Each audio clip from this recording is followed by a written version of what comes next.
நீங்கள் கோழி பண்ண ஆரம்பிக்க போகிறீங்களா? நம்பர் 1, கோழி குஞ்சு வாங்கி என்றைக்குமே கோழி பண்ண ஆரம்பிக்கணும்னு நினைக்காதீங்க. பெரிய பெரிய கோழி வாங்கி கோழி பண்ண ஆரம்பிங்க.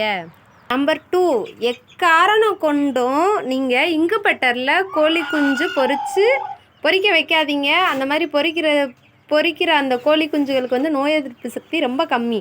டக்குன்னு செத்துக்கிட்டே இருக்கும். அதுக்கு மருந்து கொடுத்துக்கிட்டே இருக்கணும். நம்ம போடுற தடுப்பூசியோ ஒரு மெடிசனோ அதுக்கு வந்து தாங்கிக்கிற சக்தியே இருக்காது. இந்த மாதிரி கோழியில் அடை வச்சு இயற்கையான முறையில் குஞ்சு பொரிக்கிறதுக்கு தான் நோய் எதிர்ப்பு சக்தி அதிகம். அந்த கோழி குஞ்சுகள் எல்லாமே 100% சக்ஸஸ்ஃபுல்லாக ஆகும். கூண்டில் அடைச்சி போட்டு கோழி குஞ்சு வளர்க்கணும்னு நினைக்காதீங்க. வெளி மேய்ச்சலில் அதுவாக மேய்ஞ்சிட்டு புழு பூச்சி இதெல்லாம் கரையான் அதெல்லாம் பிடிச்சிட்டு அதுவாக ஃப்ரீடமாக விடுங்க. அது எந்த அளவுக்கு வெளி மேய்ச்சலில் ஃப்ரீயாக மேயுதோ அந்தளவுக்கு அதுகளுக்கு நோய் எதிர்ப்பு சக்தி அதிகம். நம்ம எந்த ஒரு மெடிசனுமே கொடுக்க தேவையில்லை. இதெல்லாம் என்னோடய அனுபவபூர்வமான உண்மை. நிறையா லாஸ் ஆகிடுச்சு. அதனால உங்களுக்கும் ஒரு அவேர்னஸாக சொல்கிறேன்.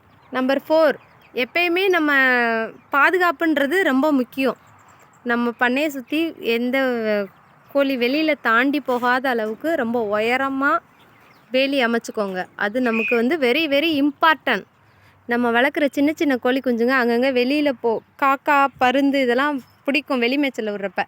அதுகளை பாதுகாக்கிறதுக்காண்டியே சின்னதாக ஒரு தோட்டம். அந்த தோட்டத்தில் மேலே என்னென்ன கிழிஞ்ச சேலை இருக்கோ க்ரீன் நெட்டு எல்லாத்தையும் கட்டி விட்டு அதுகளை ஃப்ரீடமாக உள்ளே விட்டுருவோம். பகல் ஃபுல்லாக இதுக்குள்ளே சுற்றும், நைட்டு மட்டும் அடைச்சி போட்டுறது. இந்த மாதிரி விடுறதுனால அது இயற்கையாகவே நல்லா நோய் எதிர்ப்பு சக்தி அதிகம். திரும்படி சொல்கிறேன், தயவு செஞ்சு கோழி குஞ்சு வாங்கி வளர்க்காதீங்க. பெரிய கோழி வாங்கி அதுலேருந்து அடை வைங்க.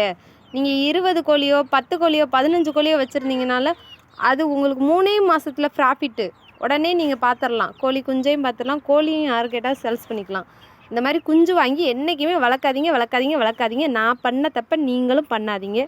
வாங்குகிற கோழிகளை வெளி மேய்ச்சலுக்கு விடுங்க.